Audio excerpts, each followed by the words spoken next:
DK Shivakumar ಅವರಿಂದ ಮತ್ತೊಂದು ಸುತ್ತಿನ ದೆಹಲಿ ಯಾತ್ರೆ. ಅಧಿಕಾರ ಹಂಚಿಕೆಗೆ ರೆಡಿ ಆಗ್ತಾ ಇದೆಯಾ ಹಾಗಾದ್ರೆ ಬ್ಲೂ ಪ್ರಿಂಟ್? ಡಿಕೆಶಿಯಿಂದ ಮತ್ತೊಂದು ಸುತ್ತಿನ ದೆಹಲಿ ಯಾತ್ರೆ. ಅಧಿಕಾರ ಹಂಚಿಕೆಗೆ ಬ್ಲೂ ಪ್ರಿಂಟ್ ರೆಡಿ ಆಗ್ತಿದ್ಯಾ? ಬಜೆಟ್ ಮುಗಿತಾ ಇದ್ದಂತೆ ಕೈನಲ್ಲಿ ಪವರ್ ಶೇರಿಂಗ್. ಕೈ ಬಡಿಯಲ್ಲಿ ಕುತೂಹಲ ಕೆರಳಿಸಿದ ಡಿಕೆಶಿ ನಡೆ. ಹೈಕಮಾಂಡ್ ನಾಯಕರನ್ನ ಭೇಟಿಯಾಗ್ತಾರಾ ಡಿಕೆ ಶಿವಕುಮಾರ್? ಹಾಗಾದ್ರೆ ಯತೀಂದ್ರ ಸ್ಫೋಟಕ ಹೇಳಿಕೆಯ ಬೆನ್ನಲ್ಲೇ ಡಿಕೆ ದಿಲ್ಲಿ ರೌಂಡ್ಸ್. ಸಿದ್ದರಾಮಯ್ಯರವರೇ 5 ವರ್ಷ ಸಿಎಂ ಅಂತ ಸಿದ್ದರಾಮಯ್ಯ ಅವರು ಹೇಳಿದ್ರು. ಕೈ ಪಡೆಯಲ್ಲಿ ಈ ಒಂದು ಹೇಳಿಕೆ ತೀವ್ರ ಸಂಚಲನವನ್ನ ಸೃಷ್ಟಿ ಮಾಡಿತ್ತು. ಡಿಕೆಶಿಯಿಂದ ಮತ್ತೊಂದು ಸುತ್ತಿನ ದೆಹಲಿ ಯಾತ್ರೆಗೆ ಸಜ್ಜಾಗಿದ್ದಾರಾ? ಅಧಿಕಾರ ಹಂಚಿಕೆಗೆ ಹಾಗಾದ್ರೆ ಬ್ಲೂ ಪ್ರಿಂಟ್ ತಯಾರು ಮಾಡ್ಕೊಂಡಿದ್ದಾರಾ? ಬಜೆಟ್ ಮುಗಿತಾ ಇದ್ದಂತೆ ಕೈನಲ್ಲಿ ಪವರ್ ಶೇರಿಂಗ್ ಜಟಾಪಟಿ. ಕೈ ಪಡೆಯಲ್ಲಿ ಕುತೂಹಲ ಕೆರಳಿಸಿದ ಡಿಕೆ ಶಿವಕುಮಾರ್ ಅವರ ನಡೆ. ಹೈಕಮಾಂಡ್ ನಾಯಕರನ್ನ ಭೇಟಿಯಾಗ್ತಾರಾ ಡಿಕೆ ಶಿವಕುಮಾರ್ ಅವರು? ಹಾಗಾದ್ರೆ ಯತೀಂದ್ರ ಸ್ಫೋಟಕ ಹೇಳಿಕೆ ಬೆನ್ನಲ್ಲೇ ಡಿಕೆ ದೆಹಲಿ ರೌಂಡ್ಸ್. ಸಿದ್ದರಾಮಯ್ಯರವರೇ 5 ವರ್ಷ ಸಿಎಂ ಅಂತ ಸಿದ್ದರಾಮಯ್ಯ ಅವರು ಸ್ಟೇಟ್ಮೆಂಟ್ ಅನ್ನ ಕೊಟ್ಟಿದ್ರು. ಎಂಎಲ್ಸಿ ಸಿದ್ದರಾಮಯ್ಯ ಅವರ ಹೇಳಿಕೆ ಕಾಂಗ್ರೆಸ್ ಪಾಳ್ಯದಲ್ಲಿ ಸಂಚಲನ ಸೃಷ್ಟಿ ಮಾಡಿತ್ತು. ಹಾಗಾಗಿ ಈ ಒಂದು ಪವರ್ ಶೇರಿಂಗ್ ವಿಚಾರಕ್ಕೆ ಬ್ರೇಕ್ ಹಾಕ್ಲಿಕ್ಕೆ ಅಂತ ಡಿಕೆ ಶಿವಕುಮಾರ್ ಅವರು ಮತ್ತೆ ದೆಹಲಿ ಯಾತ್ರೆನ ಕೈಗೊಳ್ತಾರಾ? ಹೈಕಮಾಂಡ್ ನ ಭೇಟಿ ಮಾಡ್ತಾರಾ? ಈ ಒಂದು ವಿಚಾರಕ್ಕೆ ಸಂಬಂಧಪಟ್ಟಂತೆ ಮಾತನಾಡ್ಲಿಕ್ಕೆ ಪ್ರಯತ್ನ ಪಡ್ತಾರಾ? ಕೈ ಪಡೆಯಲ್ಲಿ ಬಹಳ ಕುತೂಹಲವನ್ನ ಕೆರಳಿಸ್ತಾ ಇದೆ ಡಿಕೆ ಶಿವಕುಮಾರ್ ಅವರ ನಡೆ. ಹೈಕಮಾಂಡ್ ನಾಯಕರನ್ನ ಡಿಕೆ ಶಿವಕುಮಾರ್ ಅವರು ಭೇಟಿಯಾಗ್ಲಿಕ್ಕೆ ಸಕಲ ರೀತಿಯಲ್ಲೂ ಕೂಡ ಸಿದ್ಧತೆಯನ್ನ ಮಾಡ್ಕೊಳ್ತಾ ಇದ್ದಾರಾ? ಸಿದ್ದರಾಮಯ್ಯ ಅವರು ಕೊಟ್ಟಂತಹ ಸ್ಫೋಟಕ ಹೇಳಿಕೆಯಿಂದ ಕಾಂಗ್ರೆಸ್ ಪಾಳ್ಯದಲ್ಲಿ ತೀವ್ರ ಸಂಚಲನ ಮೂಡಿಸಿದೆ. ಸಿದ್ದರಾಮಯ್ಯ ಅವರು ನೀಡಿದ ಹೇಳಿಕೆಯ ನಂತರ ಈಗ ಸಾಕಷ್ಟು ನಾಯಕರು ಕೂಡ ಈ ಒಂದು ಪವರ್ ಶೇರಿಂಗ್ ವಿಚಾರಕ್ಕೆ ಸಂಬಂಧಪಟ್ಟಂತೆ ಮಾತನಾಡ್ತಾ ಇದ್ದಾರೆ. ಅಧಿಕಾರ ಹಂಚಿಕೆಗೆ ಆಲ್ರೆಡಿ ಬ್ಲೂ ಪ್ರಿಂಟ್ ರೆಡಿ ಆಗ್ತಾ ಇದೆಯಾ? ಬಜೆಟ್ ಮುಗಿತಾ ಇದ್ದಂತೆ ಕೈನಲ್ಲಿ ಪವರ್ ಶೇರಿಂಗ್ ವಿಚಾರ ಮುನ್ನೆಲೆಗೆ ಬಂದಿದೆ. ಹಾಗಾಗಿ ಕೈ ಪಡೆಯಲ್ಲಿ ಬಹಳ ಕುತೂಹಲ ಮೂಡಿಸ್ತಾ ಇರುವ ವಿಚಾರ ಅಂತಂದ್ರೆ ಡಿಕೆ ಶಿವಕುಮಾರ್ ಅವರು ಯಾವ ನಡೆಯನ್ನ ಅನುಸರಿಸ್ತಾರೆ? ಈ ಒಂದು ಪವರ್ ಶೇರಿಂಗ್ ವಿಚಾರಕ್ಕೆ ಯಾವ ರೀತಿ ಬ್ರೇಕ್ ಹಾಕ್ತಾರೆ? ಯತೀಂದ್ರ ಸ್ಫೋಟಕ ಹೇಳಿಕೆಯನ್ನ ಕೊಟ್ಟಿದ್ರು, ಅದರ ಬೆನ್ನಲ್ಲೇ ಈಗ ಮತ್ತೆ ಈ ಒಂದು ನಾಯಕತ್ವ ಬದಲಾವಣೆ ವಿಚಾರ ಮುನ್ನೆಲೆಗೆ ಬಂದಿದೆ. ಯಾರು ಅದ್ರ ಬಗ್ಗೆ ಚರ್ಚೆ ಮಾಡ್ತಿಲ್ಲ. ಮೀಡಿಯಾದವ್ರು ಮಾತ್ರ ಚರ್ಚೆ ಮಾಡ್ತಿದ್ದಾರೆ ಅನ್ಸುತ್ತೆ. ನನಗೆ ಗೊತ್ತಿರೋಂಗೆ ರಾಜಕೀಯ ವಲಯದಲ್ಲಿ ಯಾರು ಅದ್ರ ಬಗ್ಗೆ ಚರ್ಚೆ ಮಾಡ್ತಿಲ್ಲ. ಈಗ ಅದು ಸೆಟಲ್ಡ್ ಇಶ್ಯೂ. ಈಗ ರಾಜ್ಯದಲ್ಲಿ ಬೇರೆ ವಿಷಯಗಳಿದೆ, ಅದನ್ನ ನೋಡ್ಬೇಕು. ಬಜೆಟ್ ಬರ್ತಾ ಇದೆ, ಫೈನಾನ್ಷಿಯಲ್ ಸಿಚುಯೇಷನ್ ಕೂಡ ಮೊದಲಷ್ಟು ರೆವೆನ್ಯೂ ಬರ್ತಾ ಇಲ್ಲ, ಕೇಂದ್ರ ಸರ್ಕಾರ ಕೊಡಬೇಕಾದ ಹಣಗಳು ಕೊಡ್ತಿಲ್ಲ. ಸೊ ಹಾಗಾಗಿ ಅದ್ರ ಬಗ್ಗೆ ಹೆಚ್ಚು ಗಮನ ಕೊಡ್ಬೇಕು. ಈಗ ಸದ್ಯಕ್ಕಂತೂ ಹಾಗೆ ಅನಿಸಿದೆ ಅಲ್ಲ. ಈಗ ಯಾರು ಕೂಡ ಸಿದ್ದರಾಮಯ್ಯ ತೆಗಿತೀವಿ ಅಂತ ಯಾರು ಕೂಡ ಹೇಳಿಲ್ಲ. ಹೈಕಮಾಂಡ್ ಅವರು ಕೂಡ ಏನ್ ತೆಗಿಬೇಕು ಅಂತ ಬೇಡಿಕೆ ಕೊಡ್ತಾ ಇದ್ರು, ಅದಕ್ಕೇನು ಮನ್ನಣೆ ಕೊಟ್ಟಿಲ್ಲ. ಸೊ ಹಾಗಾಗಿ ನನ್ನ ಪ್ರಕಾರ 5 ವರ್ಷ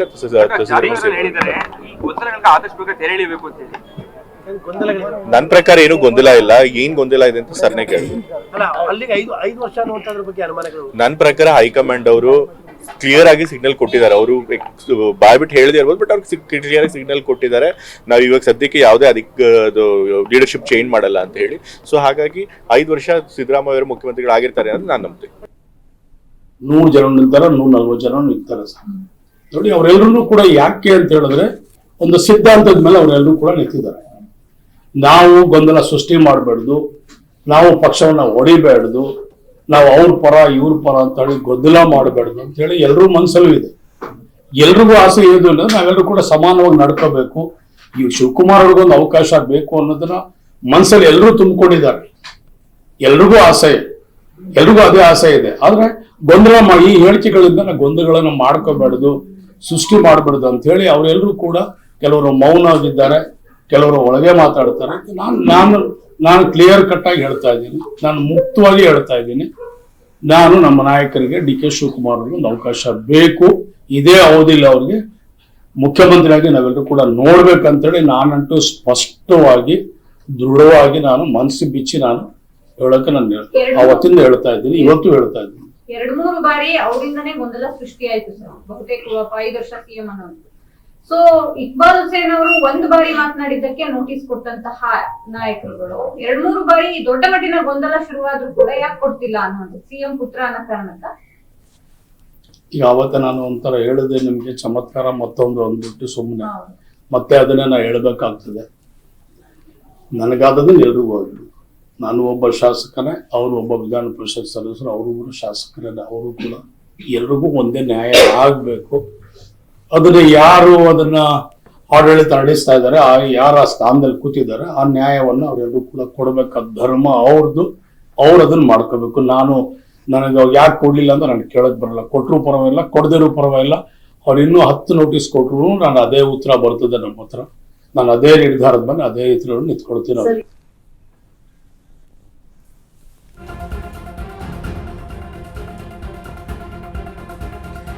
ಈಗಾಗಲೇ ಕೆರಳಿ ಕೆಂಡವಾಗಿರುವ ಡಿಕೆಶಿ ಕ್ಯಾಂಪ್. ಸಿಎಂ ಪುತ್ರನ ಹೇಳಿಕೆಗೆ ಡಿಕೆ ಆಪ್ತರು ಕೆಂಡಾಮಂಡಲರಾಗಿದ್ದಾರೆ. ನಮ್ಮನ್ನ ಪ್ರವೋಕ್ ಮಾಡಬೇಡಿ ಅಂತ ಡಿಕೆ ಆಪ್ತರು ವಾರ್ನಿಂಗ್ ಕೊಟ್ಟಿದ್ದಾರೆ. ಈ ನಡುವೆ ದೆಹಲಿಗೆ ಹೊರಟ ಡಿಕೆ ಶಿವಕುಮಾರ್. ಸಿಎಂ ಸನ್ ವಿರುದ್ಧ ದೆಹಲಿ ವರಿಷ್ಠರಿಗೆ ಕಂಪ್ಲೇಂಟ್ ಕೊಡ್ತಾರಾ ಡಿಕೆ ಶಿವಕುಮಾರ್? ಕೇಂದ್ರ ಸಚಿವರ ಭೇಟಿ ನೆಪದಲ್ಲಿ ವರಿಷ್ಠರ ಜೊತೆ ಚರ್ಚೆ ಮಾಡ್ತಾರಾ? ಆದ್ರೆ ರಾಹುಲ್ ಗಾಂಧಿ ಭೇಟಿಯಾಗೋದು ಬಹುತೇಕ ಡೌಟ್. ಅಧಿವೇಶನದಲ್ಲಿ ಬ್ಯುಸಿ ಆಗಿದ್ದಾರೆ ವಿಪಕ್ಷ ನಾಯಕ ರಾಹುಲ್ ಗಾಂಧಿ ಅವರು. ಎಸಿಸಿ ಅಧ್ಯಕ್ಷ ಮಲ್ಲಿಕಾರ್ಜುನ ಖರ್ಗೆಯ ಜೊತೆ ಮಾತುಕತೆ ಮಾಡುವ ಸಾಧ್ಯತೆ ಕೂಡ ಇದೆ. ಪವರ್ ಶೇರಿಂಗ್ ಡೇಟ್ ನೆನಪಿಸ್ತಾರಾ ಡಿಸಿಎಂ ಡಿಕೆ? ಹಾಗಾದ್ರೆ ಈಗ ಆಲ್ರೆಡಿ ಕೆರಳಿ ಕೆಂಡವಾಗಿದ್ದಾರೆ ಡಿಕೆಶಿಯವರ ಕ್ಯಾಂಪ್.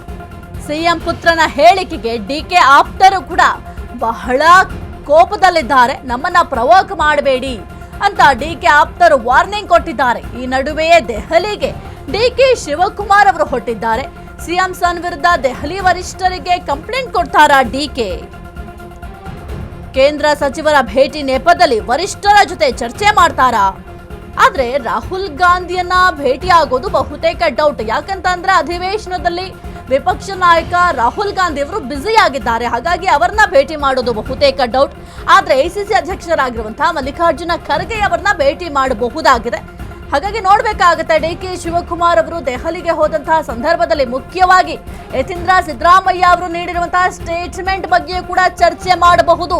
ಯಾಕೆಂತಂದ್ರೆ ಈ ರೀತಿಯ ಸ್ಟೇಟ್ಮೆಂಟ್ ಗಳನ್ನು ಕೊಟ್ಟಾಗ ರಾಜ್ಯ ರಾಜಕಾರಣದಲ್ಲಿ ಕೆಲವೊಂದಿಷ್ಟು ಗೊಂದಲಗಳಾಗುತ್ತೆ. ಹಾಗಾಗಿ ಈ ಒಂದು ವಿಚಾರವನ್ನು ಕೂಡ ಚರ್ಚೆ ಮಾಡಬಹುದು. ಈ ಒಂದು ಸಂದರ್ಭದಲ್ಲಿ ಡಿಕೆ ಶಿವಕುಮಾರ್ ಅವರು ಹೋಗಿದ್ದಾರೆ ಅಂತಂದ್ರೆ ಹಾಗಾದ್ರೆ ಇದೆಲ್ಲವನ್ನೂ ಕೂಡ ಹೈಕಮಾಂಡ್ ಗಮನಕ್ಕೆ ತಂದು ಅದರ ಜೊತೆಗೆ ಮುಖ್ಯವಾಗಿ ಪವರ್ ಶೇರಿಂಗ್ ಅಂದ್ರೆ ನಾಯಕತ್ವ ಬದಲಾವಣೆ ವಿಚಾರಕ್ಕೆ ಸಂಬಂಧಪಟ್ಟಂತೆ ಮಾತನಾಡಬಹುದು. ಆದ್ರೆ ರಾಹುಲ್ ಗಾಂಧಿಯನ್ನ ಭೇಟಿಯಾಗೋದು ಬಹುತೇಕ ಡೌಟ್. ಯಾಕೆಂತಂದ್ರೆ ಅಧಿವೇಶನ ಇರೋದ್ರಿಂದ ನಾರ್ಮಲಿ ಅವ್ರು ಬಹಳ ಬ್ಯುಸಿ ಇರ್ತಾರೆ. ಹಾಗಾಗಿ ಅವರನ್ನ ಭೇಟಿ ಆಗೋದು ಡೌಟ್. ಆದ್ರೆ ಎಸಿಸಿ ಅಧ್ಯಕ್ಷರಾಗಿರುವಂತಹ ಮಲ್ಲಿಕಾರ್ಜುನ ಖರ್ಗೆ ಅವರನ್ನ ಭೇಟಿ ಮಾಡುವ ಎಲ್ಲಾ ರೀತಿಯ ಸಾಧ್ಯತೆಗಳು ಕೂಡ ಇದೆ. ಸದ್ಯಕ್ಕೆ ಯತೀಂದ್ರ ಸಿದ್ದರಾಮಯ್ಯ ಅವರು ನೀಡ್ತಾ ಇರುವಂತಹ ಹೇಳಿಕೆಯ ಬಗ್ಗೆ ಬಹಳ ಚರ್ಚೆ ಆಗ್ತಾ ಇದೆ. ನಮ್ಮಪ್ಪನೇ 5 ವರ್ಷ ಸಿಎಂ ಆಗಿ ಮುಂದುವರಿತಾರೆ ಅಂದ್ರೆ ಸಿದ್ದರಾಮಯ್ಯ ಅವರು 5 ವರ್ಷವೂ ಕೂಡ ಸಿಎಂ ಆಗಿ ಮುಂದುವರಿತಾರೆ ಅಂತ ಯತೀಂದ್ರ ಸಿದ್ದರಾಮಯ್ಯ ಅವರು ಒಂದು ಸ್ಟೇಟ್ಮೆಂಟ್ ಕೊಟ್ಟಿದ್ದಾರೆ. ಈ ಒಂದು ವಿಚಾರವಾಗಿ ಯಾರು ಕೂಡ ಚರ್ಚೆ ಮಾಡ್ತಾ ಇಲ್ಲ. ಈ ಒಂದು ನಾಯಕತ್ವ ಬದಲಾವಣೆ ವಿಚಾರಕ್ಕೆ ಸಂಬಂಧಪಟ್ಟಂತೆ 5 ವರ್ಷವೂ ಕೂಡ ಸಿಎಂ ಆಗಿ ಸಿದ್ದರಾಮಯ್ಯ ಅವರು ಮುಂದುವರಿತಾರೆ. ಹೈಕಮಾಂಡ್ ಸೈಲೆಂಟ್ ಆಗಿದೆ. ಆದ್ರೆ ಹೈಕಮಾಂಡ್ ಕೂಡ ಈಗ ಸ್ಪಷ್ಟವಾಗಿ ಸಂದೇಶ ಕೊಟ್ಟಿದ್ದು ಅನ್ನೋ ರೀತಿಯಲ್ಲಿ ಯತೀಂದ್ರ ಸಿದ್ದರಾಮಯ್ಯ ಅವರು ಸ್ಟೇಟ್ಮೆಂಟ್ ಕೊಡ್ತಾರೆ. ಆ ಒಂದು ಸ್ಟೇಟ್ಮೆಂಟ್ ಕೊಟ್ಟ ನಂತರ ಕಾಂಗ್ರೆಸ್ ಪಾಳ್ಯದಲ್ಲಿ ಬಹಳ ಚರ್ಚೆ ಆಗುತ್ತೆ. ಇದೇ ಮೊದಲ ಬಾರಿಗೆ ಯತೀಂದ್ರ ಸಿದ್ದರಾಮಯ್ಯ ಅವರು ಈ ರೀತಿಯ ಹೇಳಿಕೆಯನ್ನ ಕೊಟ್ಟಿಲ್ಲ. ಈ ಮೊದಲು ಕೂಡ ಇದೇ ರೀತಿಯ ಹೇಳಿಕೆಯನ್ನ ಕೊಟ್ಟಿದ್ರು. ಆ ಒಂದು ಹೇಳಿಕೆ ನೀಡಿದಂತಹ ಸಂದರ್ಭದಲ್ಲೂ ಕೂಡ ಪಕ್ಷದಲ್ಲಿ ದೊಡ್ಡ ಮಟ್ಟಿನಲ್ಲಿ ಗೊಂದಲಗಳು ನಿರ್ಮಾಣ ಆಯಿತು. ಗೊಂದಲಗಳ ವಾತಾವರಣ ಸೃಷ್ಟಿಯಾಯಿತು. ಅದಾದ ನಂತರ ಸಾಕಷ್ಟು ನಾಯಕರು ಕೂಡ ಈ ಒಂದು ನಾಯಕತ್ವ ಬದಲಾವಣೆ ವಿಚಾರಕ್ಕೆ ಸಂಬಂಧಪಟ್ಟಂತೆ ಮಾತನಾಡ್ತಾ ಇದ್ರು.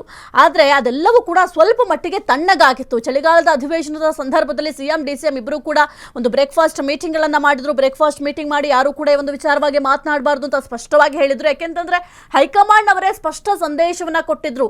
ನಿಮ್ಮಲ್ಲೇ ಈ ಒಂದು ಸಮಸ್ಯೆನ ಬಗೆಹರಿಸ್ಕೊಳ್ಳಿ ಅಂತ ಹೇಳಿದ್ರಿಂದ ಸಿಎಂ ಡಿಸಿಎಂ ಇಬ್ಬರು ಕೂಡ ಬ್ರೇಕ್ಫಾಸ್ಟ್ ಮೀಟಿಂಗ್ ಮಾಡಿ ಆ ಒಂದು ವಿಚಾರಕ್ಕೆ ಸಂಬಂಧಪಟ್ಟಂತೆ ಕೆಲವೊಂದಿಷ್ಟು ಮಾತುಕತೆ ಮಾಡಿ ಯಾರು ಕೂಡ ನಾಯಕತ್ವ ಬದಲಾವಣೆ ವಿಚಾರಕ್ಕೆ ಸಂಬಂಧಪಟ್ಟಂತೆ ಮಾತನಾಡಬಾರದು ಅಂತ ಎಷ್ಟೇ ಬಾರಿ ಸ್ಪಷ್ಟ ಸಂದೇಶವನ್ನ ಕೊಟ್ಟಿದ್ರೂ ಕೂಡ ಈಗ ಯತೀಂದ್ರ ಸಿದ್ದರಾಮಯ್ಯ ಅವರು ಈ ಒಂದು ಹೇಳಿಕೆ ಕೊಟ್ಟಿದ್ದು ಎಷ್ಟು ಸೂಕ್ತ ಅಂತ ಕಾಂಗ್ರೆಸ್ ವಲಯದಲ್ಲಿ ಭಾರೀ ಚರ್ಚೆ ಆಗ್ತಾ ಇದೆ. ಇದರ ನಡುವೆ ಈಗ DK ಶಿವಕುಮಾರ್ ಅವರು ದೆಹಲಿ ಯಾತ್ರೆಯನ್ನ ಕೈಗೊಂಡಿರೋದು ಬಹಳ ಕುತೂಹಲಕ್ಕೆ ಕಾರಣ ಆಗಿದೆ. ಮುಖ್ಯವಾಗಿ ವರಿಷ್ಠರ ಗಮನಕ್ಕೆ ಯತೀಂದ್ರ ಸಿದ್ದರಾಮಯ್ಯ ಅವರು ನೀಡಿದಂತಹ ಹೇಳಿಕೆಯನ್ನ ತರುವಂತಹ ಸಾಧ್ಯತೆ ಕೂಡ ಇದೆ. ಈಗ ಆಲ್ರೆಡಿ ಈ ಒಂದು ಪವರ್ ಶೇರಿಂಗ್ ವಿಚಾರಕ್ಕೆ ಸಂಬಂಧಪಟ್ಟಂತೆ ಯತೀಂದ್ರ ಸಿದ್ದರಾಮಯ್ಯ ಅವರು ನೀಡಿದ ಹೇಳಿಕೆಯ ನಂತರ ಸಾಕಷ್ಟು ನಾಯಕರು ಕೂಡ ತಮ್ಮದೇ ಆದಂಥ ಅಭಿಪ್ರಾಯಗಳನ್ನು ವ್ಯಕ್ತಪಡಿಸ್ತಾ ಇದ್ದಾರೆ. ಇನ್ನು ಮುಖ್ಯವಾಗಿ ಒಂದು ಶಿಸ್ತು ಕ್ರಮವನ್ನು ಜರುಗಿಸಲಾಗುತ್ತೆ. ಏನೀಗ ಪಕ್ಷ ನಿರ್ಧಾರವನ್ನು ಮಾಡುತ್ತೆ, ಆ ಒಂದು ನಿರ್ಧಾರಕ್ಕೆ ಯಾರು ಕೂಡ ಒಂದು ಬದ್ಧತೆಯನ್ನು ತೋರಿಸಲಿಲ್ಲ ಅಂತಂದರೆ, ಅಥವಾ ಮೂಲ ನಿಯಮಗಳು ಅಥವಾ ಪಕ್ಷ ಹಾಕಿರುವಂತಹ ನಿಯಮಗಳನ್ನು ಯಾರಾದರೂ ಗಾಳಿಗೆ ತೂರಿದ್ರೆ ಅಥವಾ ಕೆಲವೊಂದಿಷ್ಟು ಸ್ಟೇಟ್ಮೆಂಟ್ಗಳನ್ನು ಕೊಟ್ಟರೆ ನೋಟಿಸನ್ನು ನೀಡ್ತಾರೆ.